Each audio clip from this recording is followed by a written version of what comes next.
నమస్తే వీతి న్యూస్ స్వాగతం. Vithi news leader కార్యక్రమంలో ఈరోజు మనతో ఉన్నారు ఉప్పల వెంకటేష్ గుప్తా గారు.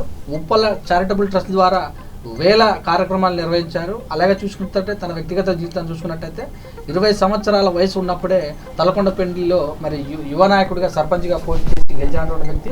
మరి కలకుర్తి నియోజకవర్గంలోనే తలకొండపల్లి హెడ్ క్వార్టర్లో ఇండిపెండెంట్గా గెలవడం అంటే చాలా కష్టం. మరి అలాగా ఇండిపెండెంట్ ప్రజా ఆదరణ పొంది జెడ్పీటీసీగా గెలిచి ఇండిపెండెంట్గా ఎన్నో కష్టాలు పడుతూ ముందుకెళ్తున్నటువంటి మరి ఉప్పల వెంకటేష్ గుప్తా గారు ప్రస్తుతం మనతోటున్నారు. వారి యొక్క వ్యక్తిగత సమాచారంతో పాటు తాజా రాజకీయం తెలుసుకుందాం. నమస్తే అండి. నమస్కారం సార్. కరోనా పీరియడ్లో బాగా సహాయపడేటట్టుంటుంది. కరోనా పీరియడ్లో సేవా దృక్పథంతో పనిచేయడం నాకు ముందు నుంచి అలవాటు. నా రాజకీయ జీవితమే సేవా దృక్పథంతో సాగుతుంది. రాజకీయం అంటేనే నా దృష్టిలో సేవ చేయడం, 10 మందికి సహాయం చేయడం నా జీవితంలో నేను బాల్యం నుంచి నేర్చుకున్నది. ఓకే, జనరల్గా వయసులో అంటే ఆల్రెడీ సేవా కార్యక్రమాలు, కానీ మీరు రాజకీయాల్లోకి వచ్చారు చారిటబుల్ ట్రస్ట్ ద్వారా. మరి కరోనా సమయంలో చాలా పంచినట్టు కూడా తెలుస్తుంది, ఇప్పుడు చెప్తారా? నేను కరోనా వచ్చిన ఫస్ట్ డేస్లోనే మార్చి 20-22 తారీఖు లాక్డౌన్ అయినప్పుడు నా మండలంతో పాటు కొన్ని మండలాలలో పిచికారీ చేయించిన, టోటల్ విలేజులు చేయించిన. క్లోరైడ్ టోటల్గా దాదాపు 50-60 గ్రామాలు సుమారుగా ట్రాక్టర్స్ని పెట్టి ఒక 500-600 ట్రాక్టర్లని మందుని పిచికారీ చేయించిన, టోటల్ విలేజ్లు చేయించిన. తర్వాత ఏదైతే లాక్డౌన్లో వాళ్ళకి వృత్తి కోల్పోవడము, కూలీ దినాలు కోల్పోవడము, కొంత నిరుపేద కుటుంబాలలో బ్రతకడానికి ఇబ్బంది అయిన సందర్భంలో నిత్యావసర వస్తువులను పంపిణీ చేసిన సుమారు 10,000 కుటుంబాలకి. తర్వాత 1,00,000 శానిటైజర్ బాటిళ్ళని పంచి, శానిటైజర్ అంటే తెలియని గ్రామాలల్లో అది ఏ రకంగా యూజ్ చేయాలనే దానికి 1,00,000 శానిటైజర్ బాటిళ్ళను పంచిన, 1,00,000 శానిటైజర్ బాటిళ్ళను పంచిన. అదేవిధంగా మాస్కులు అనుకోండి, అదేవిధంగా కరోనా పైన అవగాహన ప్రజల్లో తీసుకురావడానికి ప్రయత్నం చేసిన. ఎప్పుడైతే కరోనా మహమ్మారి గ్రామాలల్లో విస్తరించి పెరిగిన సందర్భాలల్లో ఒక్కొక్క గ్రామంలో 50 మందికి, 100 మందికి, 60 మందికి, 20 మందికి కరోనా పాజిటివ్ వచ్చే నేపథ్యంలో ఆ టైంలోనే ఒక 2 నెలల క్రితం నాకు, నా కుటుంబంలో ఉన్న నా పిల్లలకు కానీ, మా అమ్మకు కానీ, మా మిస్సెస్ కానీ అందరికీ కరోనా పాజిటివ్ వచ్చింది. ఆ సమయంలో ఏదైతే ICMR గైడ్లైన్స్ ప్రకారంగా మా పిల్లలు 2 డాక్టర్స్, పెద్ద బాబు జనరల్ మెడిసిన్, చిన్నోడు హౌస్ సర్జన్ ఉస్మానియా గాంధీలో చేశాడు పెద్దోడు. వాళ్ళు కరోనా డ్యూటీస్ కూడా చేశారు. దాంట్లో భాగంగా మేమేదైతే మెడిసిన్ వేసుకున్నామో పిల్లల ఆలోచన విధానాన్ని బట్టి ICMR గైడ్లైన్స్ తీసుకొని ప్రభుత్వ నిబంధనల ప్రకారంగానే ఏ మందును వేసుకుంటే తగ్గుతుంది అనేది మేము వేసుకొని తగ్గించుకున్న మందులనే కిట్టు రూపంలో తయారు చేసి సహాయం చేస్తే చాలా లాభపడుతుంది. ఇంకా ఈ ప్రభుత్వము కరోనా సమయంలో కరోనా పాజిటివ్ వచ్చినాక గ్రామాలల్లో, హాస్పిటళ్ళల్లో పూర్తి స్థాయిలో మందులు ఇచ్చిన దాఖలాలు కనిపించలేదు. అలాంటి సమయంలో కల్వకుర్తి తాలూకా మొత్తంలో ఒక 3,000 మందికి, సుమారుగా ఇప్పటికి 3,000 మందికి కరోనా మందులను కిట్టు రూపంలో తయారు చేసి మా కుటుంబానికి ఏదైతే కరోనా న్యాయం చేయడానికి, అది మందు తగ్గడానికి, ఆ రోగం తగ్గడానికి మందులు వేసుకున్నామో అవే మందుల్ని కిట్టు రూపంలో తయారు చేసి ఒక 3,000 కుటుంబాలకి దగ్గరుండి మా కార్యకర్తలు కానీ, మా పిల్లలు కానీ, ఒక్కొక్కరు, మా పిల్లలే 500 మందిని కలిసిరు ఇప్పటికీ. ఒక్కొక్కడు సుమారు నేను ఒక 400-500 మందిని కలిసిన. గ్రామాల్లో ఉన్న కార్యకర్తలు కానీ, మంచి ఆలోచన ఉన్న వ్యక్తిత్వం ఉన్న యువకులు కానీ వాళ్ళ ఇంటికి తీసుకెళ్ళి కరోనా కిట్లను ఇవ్వడం జరిగింది. కరోనా సమయంలో చాలా కార్యక్రమాలని డెప్త్గా ప్రజల దగ్గరికి వెళ్ళే విధంగా ప్రజలను అవేర్నెస్ చేయడం కానీ అనేక కార్యక్రమాల్లో, సేవా కార్యక్రమాల్లో నా ఉప్పల చారిటబుల్ ట్రస్ట్ ముందుందనేది, రాష్ట్రంలోనే ముందుందని నేను అనుకుంటున్నాను. ఒక దశలో ఆమనగాలు రావాలంటే చాలా భయమైనట్టు కరోనా కేసులు, ఆమనగాళ్ళు మాడుగుల మండలంలో కూడా. మరి ఇంత శానిటైజింగ్ చేస్తున్నా కూడా ఎందుకు వ్యాపించింది అక్కడ? అంటే కరోనా వాస్తవంగా గ్రూప్ స్ప్రెడ్ అయిపోయింది, వైరల్గా కమ్యూనిటీ స్ప్రెడ్ అయింది. ఇది దీంట్లో ఫస్ట్ అర్బన్లోనే ఎక్కున్నది, ఇప్పుడు అర్బన్లో తక్కువ కనిపిస్తుంది, రూరల్లో ఎక్కువ అయిపోయింది. ఆమన్గల్ ఒక్క టౌన్లో ఇప్పటికి 200, 250, 300 మందికి వచ్చింది. కల్వకుర్తి టౌన్లో 400-500 మందికి వచ్చినట్టుంది. ఈ వెల్దండలో వచ్చింది, మాడుగుల్లో వచ్చింది, తలకొండపల్లిలో వచ్చింది, కడతాల్లో వచ్చింది. అన్ని మండలాలలో, గ్రామీణ ప్రాంతాలలో, విలేజ్లలో కరోనా విస్తరించింది. ఇప్పుడు ఖచ్చితంగా అన్ని విలేజ్లలో ఉందనే దానికి నిదర్శనం ఇది. మన దాని ఇంకా టెస్టుల సంఖ్య తక్కువ ఉంది కనుక అది పాజిటివ్నెస్ వచ్చిందనేది తక్కువ కనిపిస్తుంది. కానీ వాస్తవంగా door to door, house to house, person to person test చేసినట్టయితే ఏ సిమ్టమ్ లేకుండా కూడా కరోనా పాజిటివ్ వచ్చిన లక్షణాలు గ్రామాలలో కనిపిస్తున్నాయి.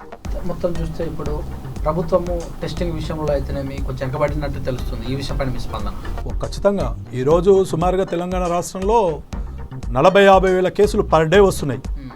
వాస్తవంగా ఎంతెందుకు, నేను కరోనా చేయించుకున్నాను, మా ఇంట్లో కరోనా టెస్ట్ ల్యాబ్లో చేయించుకున్నాం, మా ఆధార్ కార్డులు ఇచ్చినాం, గవర్నమెంట్లో అనుసంధానమైన వెబ్సైట్లో కూడా నమోదు చేసినాం. కానీ గవర్నమెంట్ ధృవీకరించిన దాంట్లో మా పేర్లు లేవు.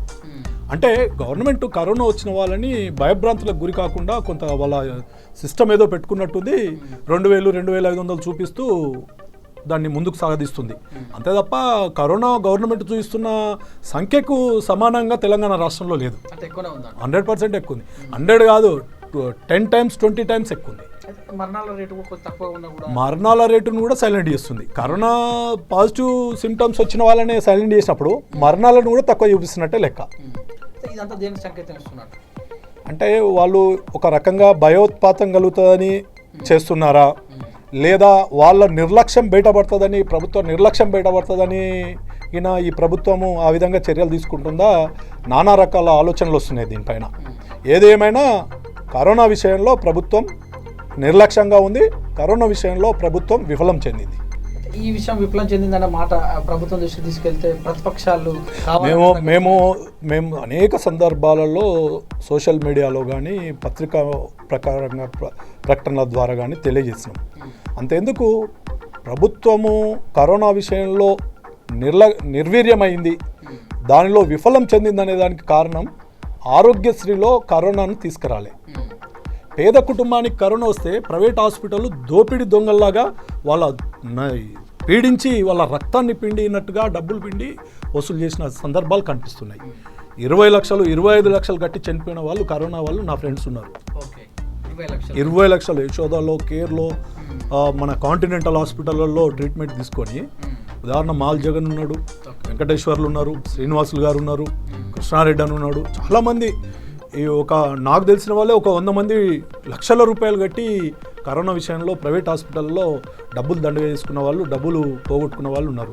ఇంకా పేద కుటుంబాలలో చాలామంది గ్రామాలలో కరోనాకు డబ్బులు కట్టలేక కూడా చనిపోయిన వాళ్ళు ఉన్నారు. ప్రభుత్వము కొంత మధ్యలో ఏమన్నారు, ఈటల రాజేందర్ గారు, ఉన్న హాస్పిటళ్లలో, ప్రైవేట్ హాస్పిటళ్లలో ఒక 50% బెడ్స్ని పేదల కొరకు గవర్నమెంట్ పరంగా కరోనా వచ్చిన వాళ్ళని ట్రీట్మెంట్ చేయడానికి అవగాహన కుదుర్చుకుంటున్నాం, వాళ్ళతో మీటింగ్ పెట్టినామన్నారు. ఈ రోజు వరకు 0%.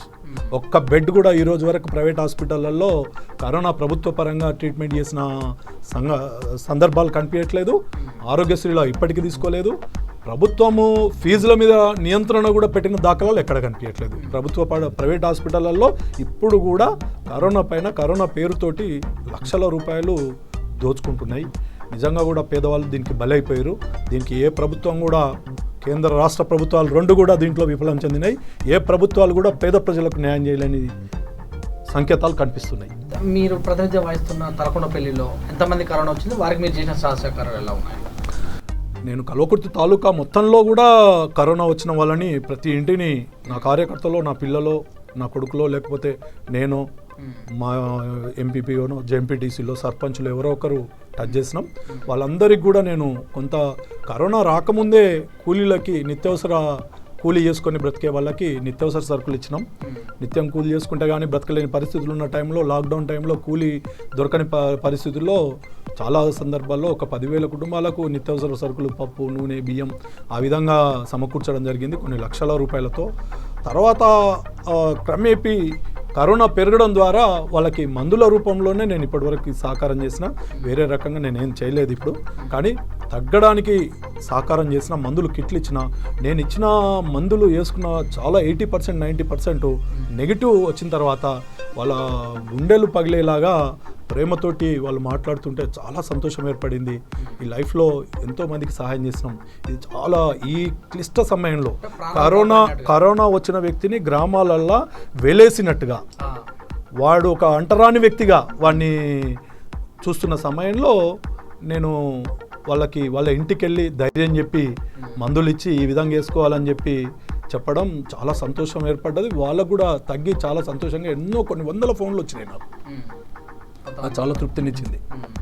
నేను పెట్టింది కరోనా సమయంలో నిజంగా 60-70 లక్షల రూపాయలు ఖర్చు చేసిన నేను ఏందైతే శానిటైజర్ 1,00,000 శానిటైజర్ బాటిల్స్ కానీ, ఈ కరోనా మెడిసిన్ కానీ, నిత్యావసర సరుకులు కానీ, ఏదైతే క్లోరైడ్ గ్రామాలలో పిచికారీ చేయించడం కానీ, ఇవన్నిటికి కలిసి 60-70 లక్షల రూపాయలు నేను నా ట్రస్ట్ ద్వారా నేను కరోనా సమయంలో ఖర్చు చేసిన. అది పేద ప్రజలకు కింది స్థాయిలో పూర్తిగా న్యాయం జరిగే విధంగా ఖర్చు చేసిన. అయితే మరి మీరు చేసే విధానం ఎట్లా ఉంటే కొంతమంది అనేవాళ్ళు కూడా ఉంటారు, పెట్టేది తక్కువ, ప్రచారం ఎక్కువ చేసుకుంటారు. ఇప్పుడు నాకు ప్రచారాలలో నిజంగా నేను మనస్సాక్షి ఉన్న వ్యక్తిని. ఏదో ఒక వ్యక్తి, నేను ఇండిపెండెంట్ని, నాది కాంగ్రెస్ కాదు, బీజేపీ కాదు, టీఆర్ఎస్ కాదు. నేను ఏదో గ్రూపులలో కూడా లేను. ఎవరికో గ్రూపుకు వంత వాడాలి, నేను ఎవరినో లీడర్ చేయాలి. నేను రోడ్డు మీద ఉన్నా, ఏ బస్సు వస్తే ఆ బస్సు ఎక్కనికే తయారున్నా. నేను అన్ని పార్టీలలో కూడా ఉండొచ్చిన వ్యక్తిని. నేను ఫస్ట్ ఆర్ఎస్ఎస్లో ఉన్నా, తర్వాత బీజేపీ లక్షణాలు సిద్ధాంతాలు నచ్చిన వ్యక్తిని, హిందూ భావజ్వాలం ఉన్న వ్యక్తిని, తర్వాత టీడీపీలో బాగా యాక్టివ్ ఉన్నా, సర్పంచ్ చేసిన. నేను 18 సంవత్సరాల వయసు ఉన్నప్పుడే సర్పంచ్ చేసిన. 18-19 సంవత్సరాలకే సర్పంచ్ అయిన ఊర్లో. ఉప సర్పంచ్ అయి సర్పంచ్ చార్జ్ తీసుకొని దాదాపుగా ఒక 4 సంవత్సరాలు సర్పంచ్ ఉన్నా. ఆ రోజు నుంచి ఈ రోజు వరకు నా మండల్ హెడ్ క్వార్టర్తో పాటు ఒక 4-5 గ్రామాలల్లో నేను రాజకీయాన్ని ప్రభావితం చేస్తూ నేను ఎక్కడుంటే వాళ్ళనే సర్పంచులు, ఎంపీటీసీలుగా గెలిపించుకుంటూ వచ్చిన 30 సంవత్సరాల రాజకీయ చరిత్ర ఉంది నాకు. నేను 45 సంవత్సరాలు ఉంటే 25 సంవత్సరాల రాజకీయ చరిత్రలో నాకు ఓటమంటూ లేదు. నేను ఎవరిని నిలబెట్టినా వాళ్ళు గెలుచుకున్నాం. నాది పై చేయి అనే విధంగా అన్ని ఇండిపెండెంట్గా ఏ రాజకీయ పార్టీలు ఉన్న రోజు ఆ రాజకీయ పార్టీ పరంగా కూడా నా వ్యక్తుల్ని నేను నిలబెట్టుకొని చేసుకున్నా, ఏ రిజర్వేషన్ ఉన్నా. అంటే మరి ఇప్పటి వరకు పార్టీ కండువాలు లేకుండా చేసుకుంటే మొత్తం ప్రెషర్ కూడా బాగా ఉంటుంది కదా అక్కడ ఉన్నటువంటి లీడర్స్ అయితేనేమి, ఎమ్మెల్యేలు అయితేనేమి, ఎంపీల వల్ల ఎలాంటి ప్రెషర్లు అనేవారు? వాస్తవంగా ఏంటంటే నేను ఇండిపెండెంట్గా ఉండడం ద్వారా నేను జెడ్పీటీసీ కాంటెస్ట్ చేసిన దాంట్లోనే రేపు ఎలక్షన్ ఉందనగా రాత్రిపూట నాకు SC/ST క్యాసిటీ ఇచ్చారు. రాత్రి 12 గంటలకు FIR చేయించారు. అనేక రకాల షాడో టీంలని, ఇంటెలిజెన్స్లను నా వెంబడి తిప్పారు. నానా ఇబ్బందుల్లో పెట్టారు, నా కార్యకర్తలని కూడా ఇబ్బందులు పెట్టారు. కానీ జనంలో సపోర్ట్ ఉన్నప్పుడు, ప్రజలలో మనం ఉన్నప్పుడు నేను సేవా కార్యక్రమాలతో ముందుకొచ్చిన. నేను కొన్ని వందల ఇళ్లలో నా ఫోటోలు ఉన్నాయి. ఈరోజు నాకు చాలా తృప్తిగా ఉన్నా. రాజకీయంగా రేపు నేను ఏదో కావాలి, ఇంకేదో ఎమ్మెల్యే కావాలి, ఎమ్మెల్సీ కావాలి, రేపు ఏదో రాజకీయంగా ఇంకేదో పదవి రావాలని నా కోరిక కూడా లేకున్నా బాధ లేదు. ఈరోజు ఈ క్షణానికి ఇక్కడే చనిపోయినా నేను తృప్తిగా ఉన్నా. చేసిన కాడికి చాలు 10 మందిలో నా పేరు ఉంది. నేను ఒక చిన్న కుటుంబంలో నుంచి వచ్చిన, కోమటోన్నయ్య వచ్చిన, వ్యాపారం చేసుకున్నా, మంచో చెడో చేసిన, 10 రూపాయలు సంపాదించిన దాంట్లో 50% పేదవాళ్ళ కొరకు ఖర్చు చేసిన, నిర్మోహమాటంగా చెప్పగలుగుతాను. నేను ఈ రోజు వరకు 3,000 మంది పిల్లల్ని, అనాథ పిల్లల్ని నేను చదివించిన. తండ్రి ఒక్కటి చనిపోయిన పిల్లల్ని, తల్లిదండ్రులు చనిపోయిన పిల్లల్ని, నిరుపేద కుటుంబాలలో చదువు చెప్పించుకోలేని కూలినాలు బ్రతుకుల్లో ఉన్న పిల్లల్ని నేను చదివించిన పిల్లలు 3,000 మంది ఉన్నారు. ఒక్కొక్కరు లీస్ట్ ఉంది నాతో. ఏ గ్రామం, ఏం పేరు, ఫోన్ నెంబర్తో యుక్తంగా ఉన్నాయి. ఈ సంవత్సరం 450 మంది ఇప్పుడు రన్నింగ్లో చదువుతున్నారు నా ట్రస్ట్లో, పేద పిల్లలు. చాలు ఆ తృప్తి.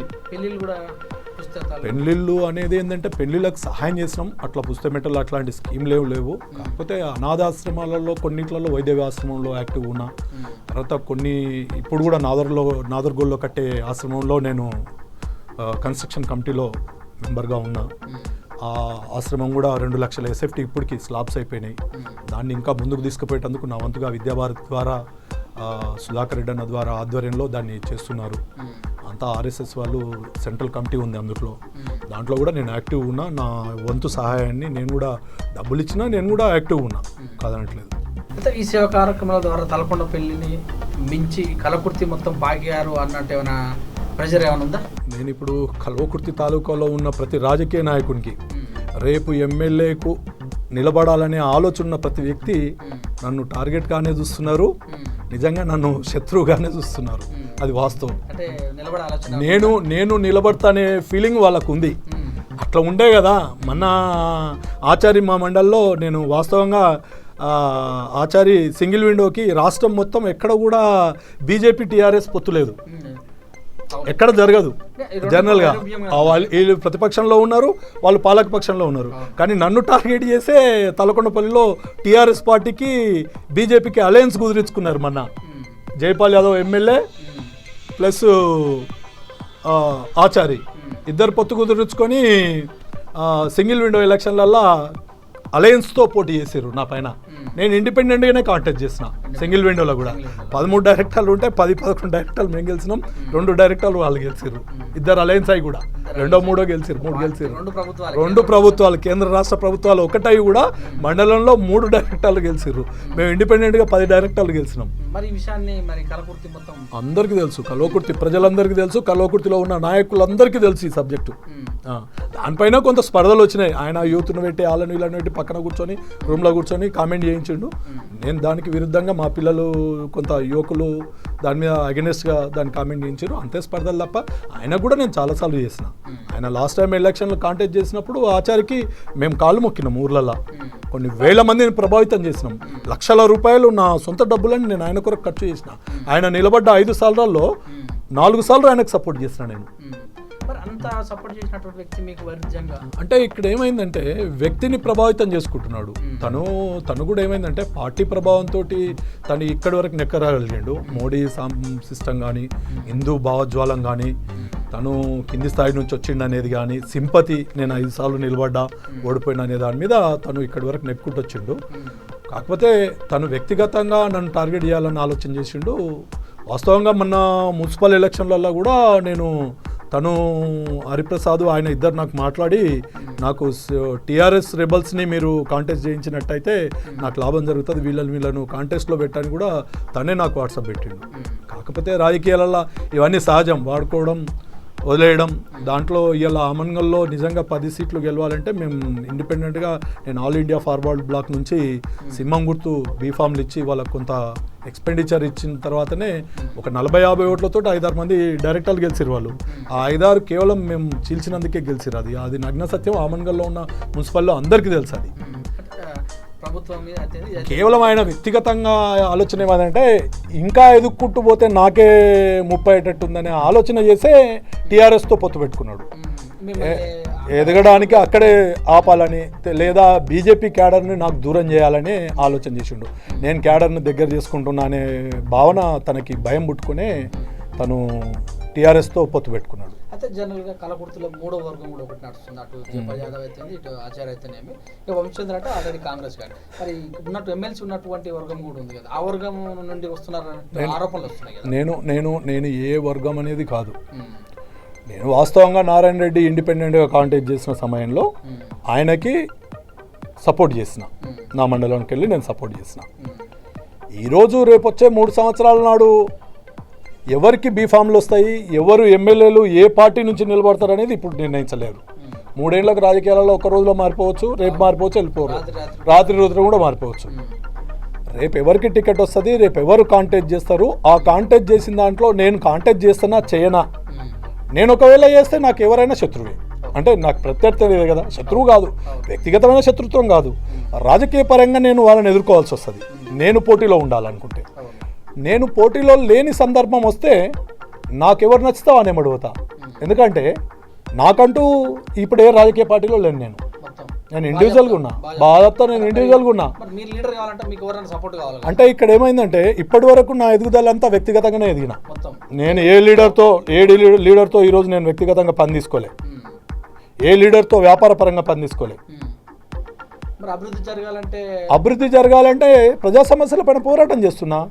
నా మండలానికి ఇవాళ కూడా మొన్న జిల్లా పరిషత్ నిధులు కూడా నేను ఇండిపెండెంట్గా ఉన్నందుకు ఇయ్యము అన్నట్టుగా సంకేతాలు చెప్పింది జడ్పీ చైర్మన్ గారు. అయినా నేను ఫైట్ చేస్తున్నా. ఒక ఎమ్మెల్యే కేసీఆర్ ముఖ్యమంత్రిగా ఉన్న సమయంలో ప్రతి ఎమ్మెల్యేకి కాంగ్రెస్ బీజేపీ అన్ని ఎమ్మెల్యేలకు CDF ఫండ్ ఇచ్చిండు ఈక్వల్గా. మోడీ గారు ప్రధానమంత్రి ఉంటే ప్రతి ఎంపీకి ఇచ్చిండు. జిల్లా పరిషత్లో నేను ఒక జడ్పీటీసీని అందరికీ సమానంగా ఇచ్చినట్టు నా మండలానికి ఇవ్వాలి, నాకు కూడా ఇవ్వాలి. పనికిరాదు. రాజకీయాలకు దానికి ఏం సంబంధం ఉంది? రాజకీయం అంటే పార్టీలో ఉంటేనే రాజకీయమా? 10 మందికి సేవ చేస్తే రాజకీయం కాదా? నా దృష్టిలో రాజకీయాలు పార్టీలు పదవులు కాదు. 10 మందికి ఆపద కాలంలో వాళ్ళని ఆదుకోవడం రాజకీయం. నిన్ను నమ్ముకున్నోడిని కాపాడడం రాజకీయం. దానికి రాజకీయాలు చేయాలి తప్ప ఎక్కడో నేను పదవులు కావాలి, పార్టీలు కావాలి, గ్రూపులు కట్టాలి. మనం పెద్దవాళ్ళం అంతా బాగానే ఉంటాం. ఊర్లలో చిన్నోళ్ళకి కొట్లాటలు పెట్టి వాళ్ళను పగలు వాళ్ళల్లో పోటీతత్వాన్ని పెంచి వాళ్ళ ఇండ్లు అమ్ముకొని ఒకడోడు పెట్టిండు ఊర్లలో సర్పంచులు ఎంపీటీసీలు రాజకీయం కొరకి. మీరు మాత్రం ఎంజాయ్ చేస్తున్నారు రాష్ట్ర స్థాయిలో ఎమ్మెల్యే క్యాడర్లో ఉండి. ఓ ఊర్లో ఓడొస్తాడు, ఓ ఊర్లో ఒకరిని తీసేస్తారు. ఓడొచ్చిండు అనుకో, ఇంటికి టిఫిన్ కోతే వాడు సలగైతే నీ ఎంబడొస్తాడు. ఆ టైపు రాజకీయాలు చేస్తున్నారు రాజకీయ నాయకులు. ఇంకోటి మాటలు చెప్పి రాజకీయాలు చేస్తున్నారు తప్ప చేతలలో రాజకీయాలు చేయట్లేదు కల్వకుర్తిలో ఉన్న ఏ నాయకుడు కూడా. కేఎల్ఎల్ కూడా వస్తుంది అంటే కల్వకుర్తి లిఫ్ట్ ఇరిగేషన్, వాస్తవం కల్వకుర్తి లిఫ్ట్ ఇరిగేషన్లో కల్వకుర్తి పేరు ఉంది. కల్వకుర్తిలో ఎంత ప్రాంతం సాగు జరుగుతుంది, వనపర్తి కొల్లాపూర్ నాగర్ కర్నూలులో ఎంత ప్రాంతం సాగు జరుగుతుంది, ఎన్ని ఎకరాలు సాగు జరుగుతుంది. ఇదంతా దుర్మార్గమైన వ్యవస్థ. ఏళ్ళకి 4th లిఫ్ట్ క్లోజ్ కాలే కల్వకుర్తిలో, ఇప్పటికి కాలే. ప్రతిపక్షం వాళ్ళు వచ్చి ప్రతిసారి ధర్నా చేయడం, ఊరికి రావాలని చెప్పి ఎక్కడ ఈ గవర్నమెంట్లో ధర్నాలు ఎవరిని చేయనిచ్చారు? ఇవాళ ధర్నా చేస్తామంటే రేపు అరెస్ట్ చేస్తారు, హౌస్ అరెస్ట్ చేస్తారు, లేకపోతే అరెస్ట్ చేస్తారు. రేపు పదయాత్ర చేస్తామంటే హౌస్ అరెస్ట్ చేస్తారు. ఇప్పుడు కోమటిరెడ్డి వెంకటరెడ్డిని చేసిర్రు, రేవంత్ రెడ్డిని చేసిర్రు, ఉత్తమ్ కుమార్ రెడ్డిని చేసిర్రు, ఇప్పుడు బండి సంజయ్ని చేసిర్రు. ప్రభుత్వాలు పారదర్శకంగా ప్రజాస్వామ్య వ్యవస్థలో నడుస్తలేవు. కేసీఆర్ పాలన వచ్చినాక వాస్తవంగా కేసీఆర్ పాలన మొత్తం నియంతృత్వ పాలన అయింది. ప్రజా సమస్యలను బయటకెత్తినోడి చులకనగా చూసే పరిస్థితి ఉంది. నేను కూడా జనరల్ బాడీలో ప్రతి సమస్యల పైన ఎత్తిన, ప్రజల సమస్యల పైన గలమెత్తిన. నేను కాంట్రాక్ట్ చేసుకుంటూ కాను, నాకు రాజకీయం నా జడ్పీటీసీ పదవిని పెట్టి నేను 10 రూపాయలు సంపాదించుకోవాల్సిన అవసరం లేదు. పోనీ నేను కాంట్రాక్ట్ చేసుకుంటూ కాను, పైరవీలు చేసి వాంతానం ఇంతనో 5-10 వసూలు చేస్తూనే కాను. నా కులానికి కొంటూ నేను ఏదో 10 రూపాయలు దందా చేసుకున్న దాంట్లో ఉన్న 10 రూపాయలలో 5 రూపాయలు ప్రజల కొరకు దానం చేసే వ్యక్తిత్వం ఉన్న వ్యక్తిని. మాలాంటి వ్యక్తిత్వాలు ఉన్న వ్యక్తులకు చట్టసభలలో రాజకీయ పార్టీలలో చిన్న చూపు ఉంది. అంటే ఇక్కడ ఏ పార్టీ అండలేదనుక, పార్టీ అండలేదని కాదు, ఇది ముక్కుసూటిగా మాట్లాడుతున్నాం. సమస్యను నిర్మోహమాటంగా బయటికి తీసుకొస్తున్నాం. ఏదో అధికార పార్టీకి ఒమ్ము కాయడమో, లేకపోతే ప్రతిపక్షాలు ఉన్న బీజేపీకి ఒమ్ము కాయడమో, లేకపోతే కాంగ్రెస్ పార్టీకి ఒమ్ము కాయడమో ఉన్నట్టయితే ఏదో పార్టీవాడు నన్ను డబ్బగొట్టేటోడు. నేనేంది ప్రజల సమస్యలను బయటికి తీసుకొస్తున్నా. రోడ్ లేదంటున్నా, ఇండ్లు లేదంటున్నా, పింఛన్ లేదంటున్నా, రేషన్ కార్డు లేదంటున్నా, కరోనా సమయంలో వాళ్ళకు వృత్తి లేదంటున్నా, తినడానికి తిండి లేదు, వాళ్ళని ఆదుకుంటలేరంటున్నా, హాస్పిటల్లో దిక్కు లేదంటున్నా, తల్లిదండ్రులను కాపాడుకోవాలని యువకులకు చెప్తున్నా, యువతకు ఉద్యోగాలు లేవని చెప్తున్నా. ఇట్లాంటి సమస్యలను, నిజమైన సమస్యలను బయటికి తీసుకొస్తున్నా నేను.